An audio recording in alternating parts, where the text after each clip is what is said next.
Orlando নামের এই লোকটি একটি আইটি সেন্টারে সাধারণ একটা জব করে। তবে তার একটা সিক্রেট বিশেষত্ব হলো সে একজন হ্যাকিং এক্সপার্ট। কিন্তু হঠাৎ একদিন সে অন্য একজন হ্যাকারের ফাঁদে পড়ে যায় এবং সেই হ্যাকারের অর্ডার অনুযায়ী আমেরিকার সবগুলো ব্যাংক তাকে একসাথে হ্যাক করার প্ল্যান করতে হয়।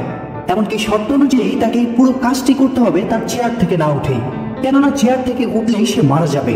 তো কেনই বা অরল্যান্ডো সেই হ্যাকারের ফাঁদে পড়ে, এরপর কিভাবে বা সে আমেরিকার সবগুলো ব্যাংক একসাথে হ্যাক করার চেষ্টা করে, আর কেনই বা সে চেয়ার থেকে উঠতে পারবে না, তার সবকিছুই জানবো 2022 সালে মুক্তি পাওয়া হট সিট নামের এই মুভিটি থেকে। তার সম্ভব নয়, আমি এবারের ক্রিসমাস আমার মায়ের বাড়িতে গিয়েই করব, এটা বলে কিম অরল্যান্ডোর হাতে তাদের ডিভোর্স পেপার ধরিয়ে দেয়। সিন শিফট হয়ে আমরা সেই এলাকার দুইজন পুলিশ অফিসার রিড এবং জ্যাকসনকে দেখতে পাই। তারা দুইজন অফিসের কাজের ফাঁকে বসে দাবা খেলছিল। তখনই তাদের কাছে আরেকজন পুলিশ এসে পার্কের বিস্ফোরণের কথা বলে। এটা শোনা মাত্রই রিড আর জ্যাকসন সেদিকে বেরিয়ে পড়ে। তারা পার্কে পৌঁছে দেখে যে গাড়িতে বোম ব্লাস্ট করা হয়েছিল সেটার উপরের অংশ পুরো কয়লা হয়ে গিয়েছে।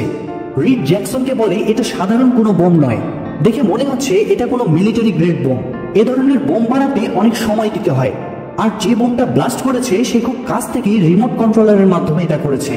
তবে শুধু শুধু এভাবে কেউ পার্কে বোম ব্লাস্ট করবে না, নিশ্চয়ই তার বড় কোনো প্ল্যান আছে।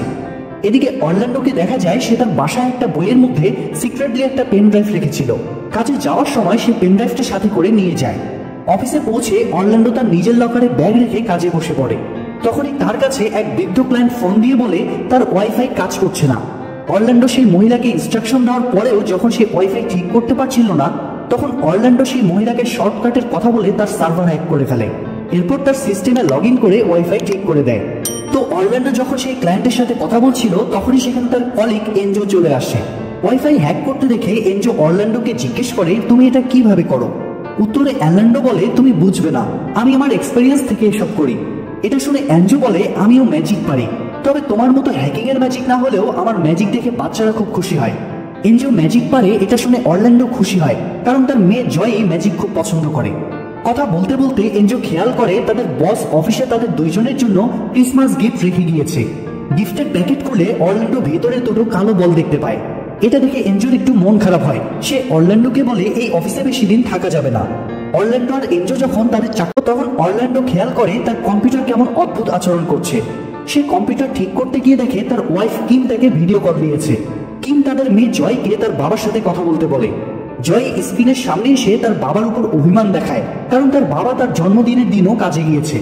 অরল্যান্ডো জয়কে তার দেওয়া গিফটের কথা বলে এবং সে বলে আমার কাছে একটা ম্যাজিক হ্যান্ডকাপ আছে, এটা দিয়ে তোমাকে একটা ট্রিক শেখাবো।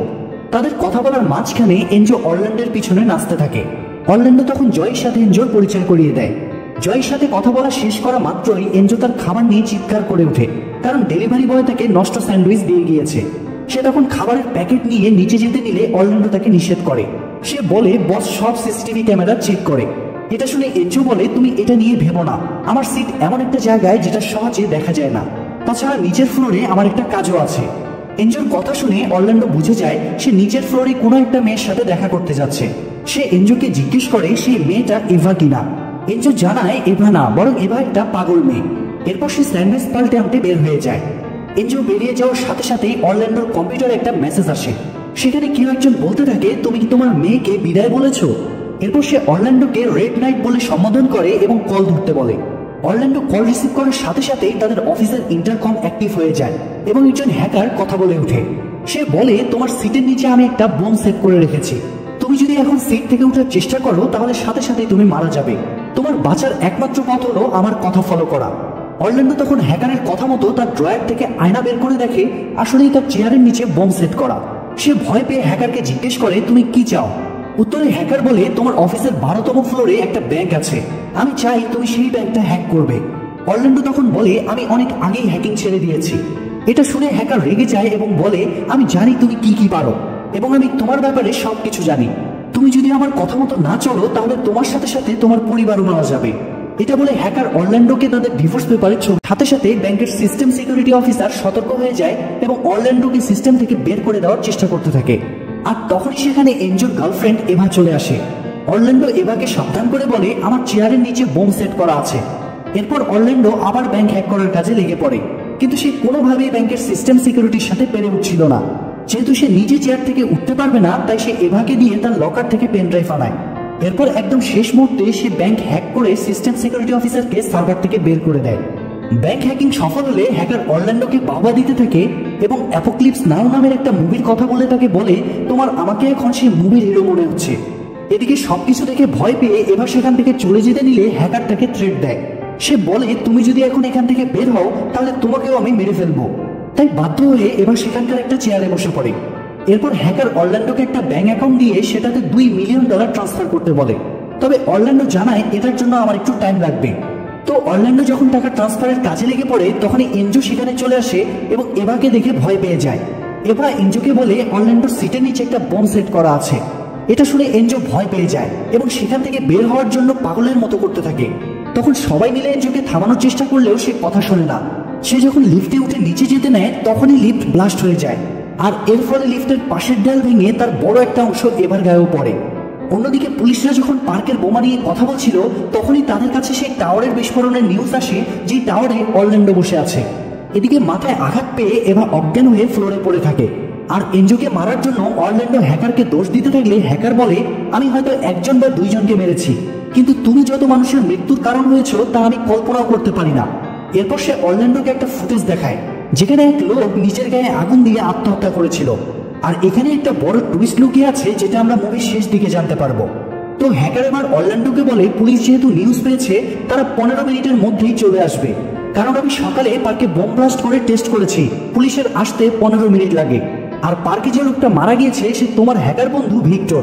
তোমরা দুজন মিলে যত বড় বড় অরল্যান্ডো বলে টেম্পলার বন্ডের সিকিউরিটি সিস্টেম 6 লেয়ারের ফায়ারওয়াল দিয়ে সুরক্ষিত, আর শেষ লেয়ার খুলতে মানুষের থেকে ক্লিয়ারেন্স লাগবে। এমনকি সবগুলো লেয়ার 1 ঘন্টার মধ্যে না খুলতে পারলে সিস্টেম অটোমেটিক্যালি লক হয়ে যাবে। উত্তরে হ্যাকার বলে, তুমি তোমার কাজ করো, আমি বাকিটা দেখবো।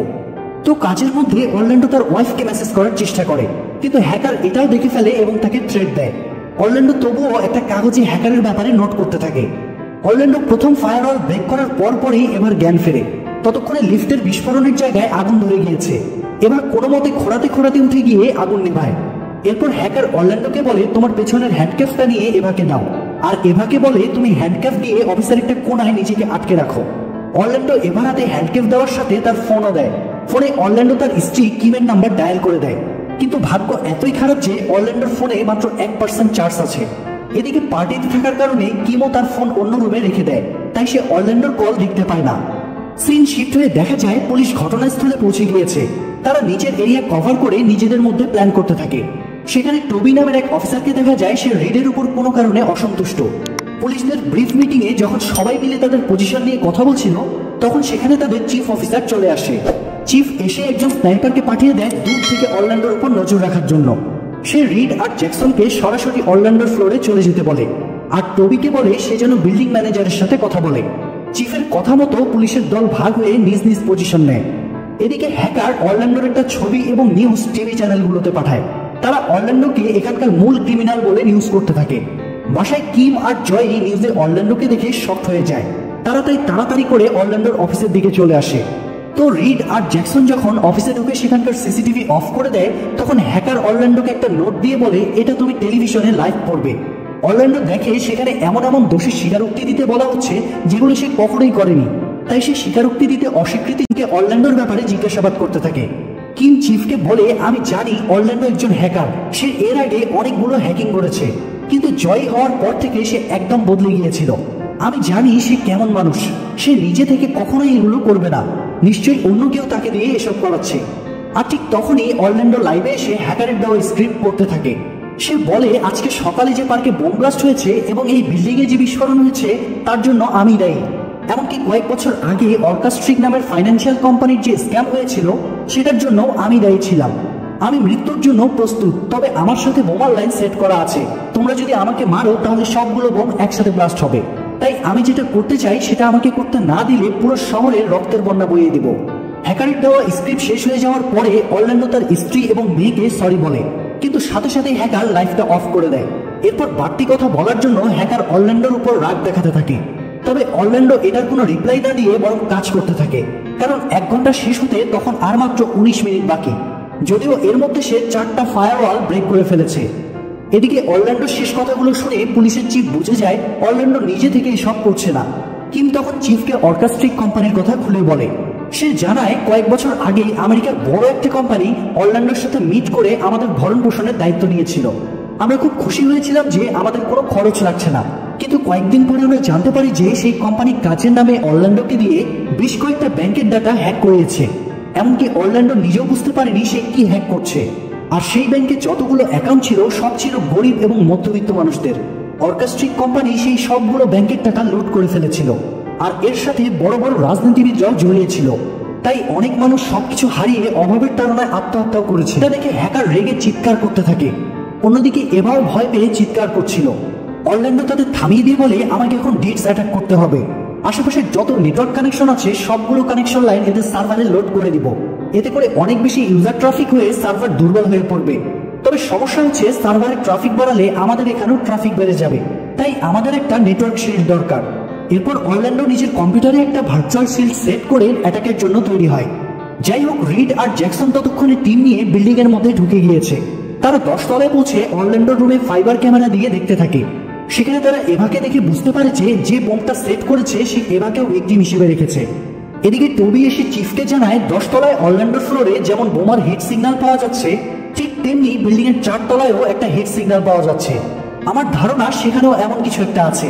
আর বিল্ডিং এর ম্যানেজারকে আমরা কোথাও খুঁজে পাইনি, এমনকি তার পরিবারও জানে না সে কোথায় আছে। তো এরপর চিফের থেকে কমান্ড পেয়ে রিডের দল দুটো ভাগ হয়ে যায়।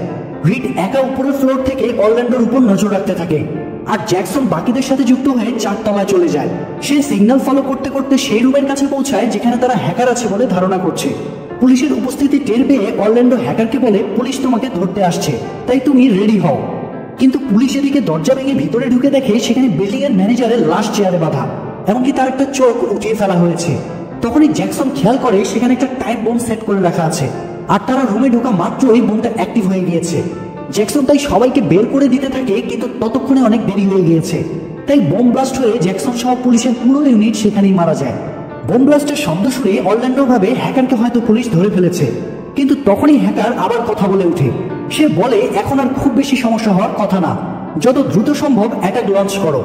অরল্যান্ডো তখন বলে, আমি অ্যাটাক লঞ্চ করব, কিন্তু আমাকে প্রমিস করতে হবে যে এরপর আমাকে ছেড়ে দেবে। হ্যাকার দ্রুত প্রমিস করলে অরল্যান্ডো অ্যাটাক লঞ্চ করার কাজ শুরু করে। ঠিক তখনই রিড সেখানে ঢুকে। এবার রিডকে বলতে থাকে যে ওয়্যারলেসে সবাইকে বলে অরল্যান্ডো নির্দোষ, তাকে যেন গুলি না করা হয়। একদম গুলি করার মুহূর্তে চিফের কমান্ড শুনে স্নাইপারের হাত কেঁপে যায় এবং গুলি মিস হয়। অরল্যান্ডো ততক্ষণে ডিটস অ্যাটাক লঞ্চ করে ফেলেছে।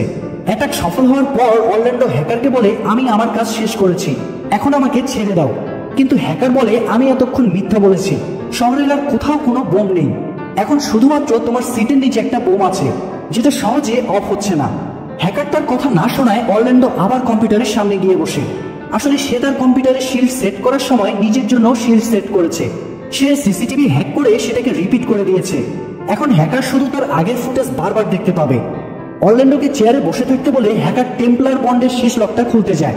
সে কার্ড ইউজ করে প্রাথমিক পাসওয়ার্ড খুলে রেটিনা স্ক্যানের জন্য ম্যানেজারের চোখ ব্যবহার করে, যেটা সে আগেই খুলে রেখেছিল। ভিতরে ঢুকে সে ব্যাংকের সব ডেটা খুঁজতে থাকে। এদিকে রিড তখন ভেতরে ঢুকে এবার হ্যান্ডক্যাফ খুলে দেয়। এরপর সে অরল্যান্ডোর চেয়ারের নিচের বোম খুলতে গিয়ে দেখে সেটা একটা প্রেসার সেন্সিটিভ বোমা, অর্থাৎ এটা ডিফিউজ করার কোনো ওয়ে নেই। অরল্যান্ডো তখন হ্যাকারকে এই বিষয়ে বললে হ্যাকার বলে, আমি তোমাকে মিথ্যা বলেছি, এখন মৃত্যু ছাড়া তোমার কোনো পথ নেই। অরল্যান্ডো এটা শুনে প্রচন্ড রেগে যায় এবং হ্যাক করে সেই সার্ভার রুমের গেট লক করে দেয়। গেট লক হতে দেখে শেষ মুহূর্তে কোনোভাবে হ্যাকার সেখান থেকে বের হয়ে আসে, কিন্তু কোনো ডেটাই সাথে করে নিয়ে আসতে পারে না। এর জন্য সেও প্রচন্ড রেগে যায়। অন্যদিকে অরল্যান্ডো রিডকে বলে, আমার ফ্যামিলিকে বলো আমি তাদের ভালোবাসি, আর তুমি এখান থেকে যত দ্রুত সম্ভব বের হয়ে যাও। এটা বলে অরল্যান্ডো চেয়ারে ধাক্কা দিয়ে আগে থেকে ভেঙে যাওয়া লিফটের ফাঁকা দিয়ে পড়ে যায়। তবে পড়ে যাওয়ার আগ মুহূর্তে সে একটা হাতল ধরে ফেলে, যার ফলে চেয়ার নিচে পড়ে ব্লাস্ট হলেও অরল্যান্ডোর কিছুই হয় না। আবারও বিস্ফোরণের শব্দ শুনে চিফ ভয় পেয়ে যায়। তবে রিড সবাইকে সিগন্যাল দিয়ে বলে যে অরল্যান্ডো বেঁচে আছে। অরল্যান্ডোর বেঁচে থাকার কথা শুনে কিম আর জয় স্বস্তির নিঃশ্বাস ফেলে। এরপর তারা অরল্যান্ডোর সাথে দেখা করতে বিল্ডিং এর মধ্যে ঢুকে। একজন অফিসার তাদেরকে সাথে করে উপরের ফ্লোরে নিয়ে যেতে থাকে। অন্যদিকে চিফ অফিসার আর রিড মিলে যখন অরল্যান্ডোর অফিস পর্যবেক্ষণ করছিল, তখন তারা এনজোর ছবি দেখিয়ে অরল্যান্ডোর কাছে তার ব্যাপারে প্রশ্ন করে। অরল্যান্ডো বলে সে আমার কলিগ ছিল, কিন্তু এর পরপরই বিভিন্ন আলামত দেখে পুলিশ বলে যে এনজো অ্যাপোক্লিপস নাও মুভির ফ্যান ছিল। অরল্যান্ডো তখন মনে পড়ে হ্যাকার তাকে বারবার এই মুভিটির কথাই বলেছিল, প্রেমের অভিনয় করে তার কার্ড নিয়ে গিয়েছিল। এদিকে অফিসার সেজে এনজয় আসলে কিম আর জয়কে লিফটে নিয়ে যায়। লিফটে এনজোকে দেখে জয় চিনে ফেলে, কারণ সে তো সকালে ভিডিও কলে তাকে দেখেছিল। এনজো তখন জয়কে বলে, যেহেতু আজকে তোমার বার্থডে, এই নাও বার্থডে গিফট। এটা বলে সে তার ব্যাগ খুলে একটা ভেস্ট বের করে, যেটার মধ্যে টাইম বম্ব সেট করা ছিল। অন্যদিকে পুলিশের কাছ থেকে তথ্য নিয়ে অরল্যান্ডো বুঝতে পারে যে এনজো তাদের ছাদে নিয়ে গিয়েছে। সে তখন দৌড়ে ছাদে যেতে থাকে। ছাদে ততক্ষণে এনজো জয়কে সেই ভেস্ট পরিয়ে গান নিয়ে অপেক্ষা করতে থাকে। অরল্যান্ডো, রিড এবং অন্য একজন অফিসারকে সাথে নিয়ে ছাদে আসা মাত্রই এনজো সেই অফিসারকে গুলি করে মেরে ফেলে। তবে অরল্যান্ডো আর রিড ততক্ষণে কভার নিয়ে নেয়। জয়কে মারার ভয় দেখিয়ে এনজো অরল্যান্ডোকে গান পয়েন্টে আসতে বলে। সে অরল্যান্ডোকে বলে, এই সব কিছুর জন্য তুমিই দায়ী। তুমি অর্কাস্ট্রিক কোম্পানির সাথে হাত মিলিয়ে যে ব্যাংকগুলো হ্যাক করেছিলে, তার মধ্যে আমার বাবা মায়ের সব সম্পদও জমা ছিল। তোমার কারণেই আমার বাবা মা নিঃস্ব হয়ে গিয়েছিল। তাই আমি তোমাকে ধরার জন্য গত 2 বছর ধরে এই প্ল্যান করে আসছি, কিন্তু তুমি সব প্ল্যান নষ্ট করে দিয়েছো। অরল্যান্ডো বুঝে যায় যে এনজো খুব রেগে আছে। সে তখন এনজোর ফোকাস নষ্ট করার জন্য তাকে কথা বলে আরো রাগাতে থাকে। তখনই রিড এনজোকে গুলি করতে নিলে এনজো তার আগেই রিডকে গুলি করে। আর এই সুযোগে জয় এনজোর হাত থেকে পালিয়ে যায় এবং সাথে সাথেই অরল্যান্ডো গান বের করে এনজোকে গুলি করে দেয়। তবে মারা যাওয়ার আগে এনজো তার পকেট থেকে রিমোট বের করে জয়ের ভেস্টে থাকা বোমার টাইমার অন করে দেয়। অরল্যান্ডো যখন